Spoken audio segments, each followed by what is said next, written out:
चारपाई का राज। एक समय की बात है, अकबर और बीरबल में किसी बात पर बहस छिड़ गई। बीरबल को इतना गुस्सा आया कि वे महल से बाहर आ गए।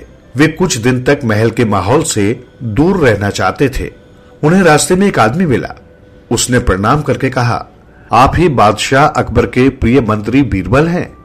बीरबल के हामी भरने पर उसने कहा, मुझे आपसे मिलकर बहुत खुशी हुई। मैंने सुना है कि आप किसी भी समस्या का हल चुटकियों में निकाल देते हैं और लोगों की मदद के लिए तैयार रहते हैं। बीरबल समझ गए कि वे उनसे कुछ पैसा ऐंठना चाहते हैं। वे बोले, क्या तुम उसी रास्ते से वापस जाओगे जिस रास्ते से आए हो? उस व्यक्ति ने हामी भरी तो बीरबल बोले, तो रास्ते में जो भी मिले उसे कह देना कि बीरबल की दयालुता की सारी कहानियां झूठी हैं।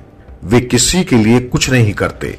वो आदमी जान गया कि बीरबल उसके मन की बात भाप गए हैं। उसने माफी मांगी और बीरबल को अपने घर खाने का निमंत्रण दिया। बीरबल बोले, मैं कुछ दिन के लिए इस जगह से दूर रहना चाहता हूं। क्या तुम मेरी मदद कर सकते हो? आप मेरे यहां रह सकते हैं।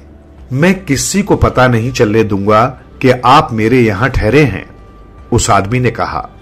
बीरबल उसके साथ उसके गांव चले गए और इधर अकबर के लिए बीरबल से दूरी बनाए रखना मुश्किल हो गया। उन्हें दरबार में बीरबल की कमी खलने लगी। उन्होंने उसे अपने पास वापस बुलवाने के लिए एक योजना बनाई। वे जानते थे कि अगर वे कोई अजीब सी प्रतियोगिता रख देंगे तो बीरबल ही उसका कोई हल दे सकते हैं और इस तरह उन्हें खोजने में आसानी होगी। अगले ही दिन मुनादी करवा दी गई कि राज्य में एक प्रतियोगिता आयोजित करवाई जा रही है जिसमें विजेता को सोने की 100 मोहरें इनाम में दी जानी थी। चुनौती यह थी कि प्रतियोगी को बिना छाते के धूप में चलना होगा, पर फिर भी उसके सर पर छाया होनी चाहिए। बड़ी अजीब सी शर्त थी। धूप और छांव एक साथ कैसे आ सकते थे? उस आदमी ने भी मुनादी सुनी। उसे पैसों की सख्त जरूरत थी। उसने बीरबल से मदद मांगी तो उन्होंने उसे प्रतियोगिता में जीतने का उपाय बता दिया। अगले ही दिन वो सिर पर चारपाई रखकर दरबार में चला गया। वो छाते के बिना धूप में चल रहा था, पर चारपाई के कारण उसके सर पर छाया बनी हुई थी।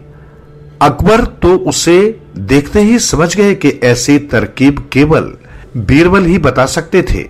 उन्होंने उससे पूछा, तुम्हें यह उपाय किसने दिया?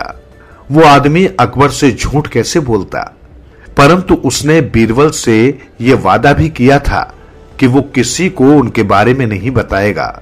इसलिए अकबर को अपने घर ले गया और बताया, मेरे घर एक मेहमान ठहरे हुए हैं। ये उपाय उन्होंने ही बताया था। अकबर उसके घर गए तो अपने प्यारे बीरबल से भेंट हो गई।